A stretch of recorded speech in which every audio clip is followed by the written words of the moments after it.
All right, so now we're on chapter 2, and this is something that is really geared towards my athletes out there that are thinking about getting involved in the world of amateur sports.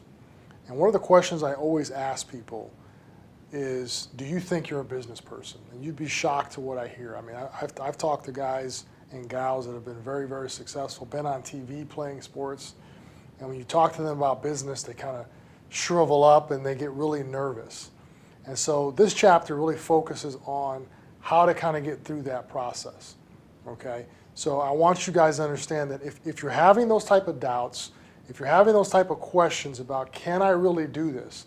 You know, I played my sport all the way through high school, or I played all the way through college, or maybe even professionally, and now I want to come back and serve my community by doing something special with the sport that I love. And kind of doubting the fact that you can't do that. I want to help you understand that you can, but you've got to kind of understand the right way to think about it. So the first thing we'll talk about is stop saying you're not a business person.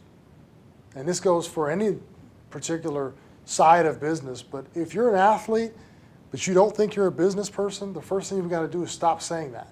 You are a business person. The minute you open up a bank account, get your name registered with the state, or come up with a plan, you are a business person. Remember, a business person, that's an activity. That's a journey. That's a process. It's not a destination, okay? A lot of us confuse, hey, this guy's really successful at business, so he's a business person or she's a business person. No, they're in business. They're in that process, and they're doing well with their process. So you've got to understand the first thing we've got to start doing is stop saying that. We are what we think about. If we think we're not a business person, that will come out in our message. That will come out in the way we deliver our program. That will even come out when it's time to hire staff. When you're sitting there thinking about hiring staff and doing things, that will come out. I've heard a lot of people, when they're in that hiring room, bringing in their first few coaches, hey man, I'm not really a business person, so I'm bringing this guy in and that guy in. Well, think about sitting on the other side of that table. Are you really confident in joining somebody that doesn't feel confident that they're a business person, okay? You just need experience. That's really the next thing I would say is you just need experience. You were not a professional soccer player before you were a professional soccer player. You were not a varsity softball player. You were not a varsity baseball player before you were a varsity baseball player. So you don't know what that's like until you get involved in that process. And I'm sure that was pretty daunting by the time you got that opportunity. But once you got in there, a couple weeks went by, you're like, hey, I can do this. I belong here. And you have to, last but not least, build enough faith and have an attitude that no matter what, you're going to figure this out. No matter what, I'm going to figure this out. See a lot of former athletes who want to get involved with this, and they may not know where to go. They may be making some mistakes. Maybe they overspent some money. Maybe they did some things that they shouldn't have done, and they get caught in that emotion.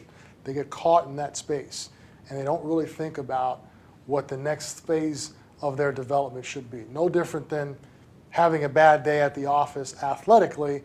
We had to deal with that emotion. We had to learn from it and grow. So the only difference usually between a really good business person and a person that may not be as successful is experience. So you've got to get in the game, you've got to get out there, you've got to get the reps, just as you did as an athlete.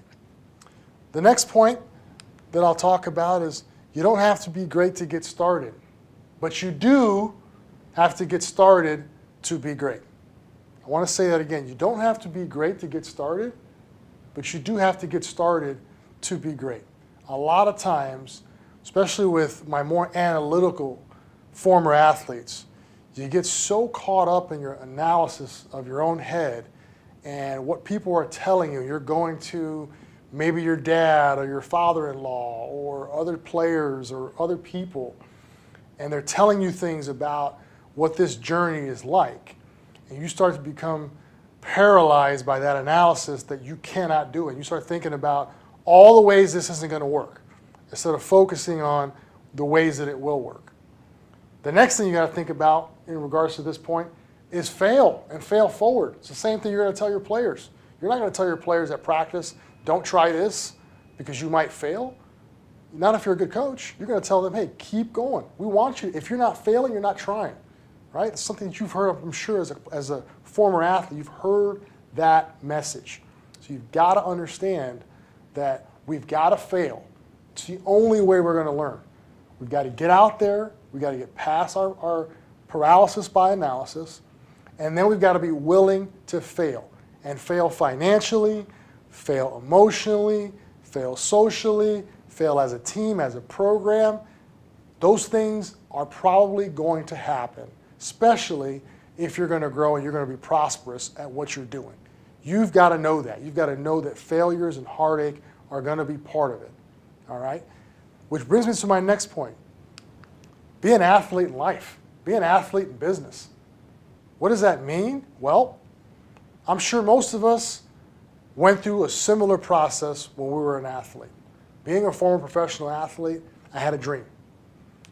Started with a dream. After that, I wanted to develop myself so I could achieve that dream.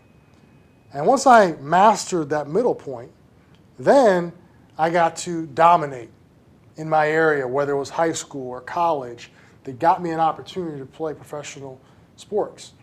So it's a very simple way to remind yourself. Dream, develop, and dominate. That's a real simple thing you could always tell yourself when you're thinking about the fact that you're an athlete now trying to become a business person. You know, one of the things I always tell people is, as an athlete, we know that everybody's going to know our stats. We know we have to go out there and perform under severe pressure situations.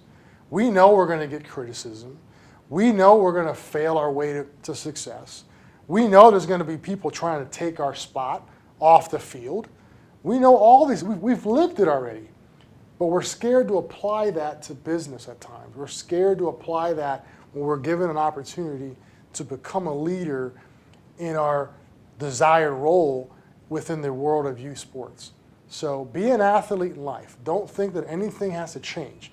You are, remember this, if you remember anything else I tell you, you are a part of a very select few people who are able to go out there and perform at some level, moderately successful, very successful, extremely successful.